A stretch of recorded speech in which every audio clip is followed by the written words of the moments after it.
Al final, la mitja d'aquestes patates, que al final els he anomenat patates bastant,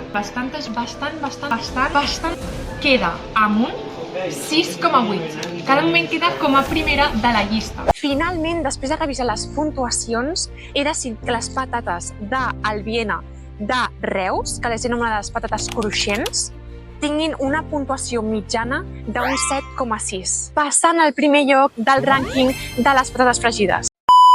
Volem puntuar les patates fregides de tots els restaurants de menjar ràpid que hi ha a Catalunya, McDonald's, Burger King, KFC, Viena, etc. I avui anirem a un altre restaurant i aviam si aquestes patates es posen com les primeres del nostre rànquing. Els ítems que valorarem en aquest vídeo seran cruixentor, punt de sal, gust, preu i quantitat. Així que no ens queda res més que anar fins allà, provar aquestes patates i veure si a la nostra experta li agraden. Tothom torna l'expert en patates.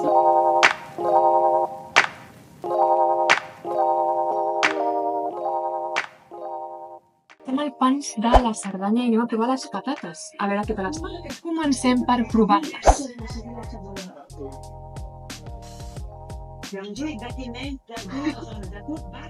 Amb una, suficient. Començarem per la cruixentor. Estem davant de les patates que assoleixen l'excel·lència?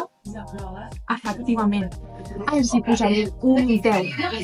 Seguim pel punt de sal. Aquest sí que ens han escoltat. Pans & Company ha escoltat les nostres pregàries. El punt de sal és excel·lent. Una nota d'un 10 sobre 10.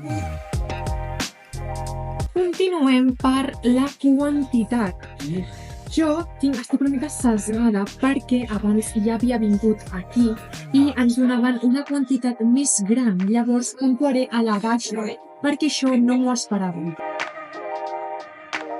La puntuació que li poso és un 6 sobre 10. Preu és un tema a parlar. Ara mateix no puc comprar aquestes patates soles. Hem d'agafar un minut per provar-les, així que suspendré aquest apartat amb un 4. Finalitzarem amb el gust. L'excel·lència d'aquestes patates es mereixen un 10 sobre 10. Les patates que les he anomenades excel·lència tenen una mitjana d'un 8, posant-se com a primer lloc del rànquing.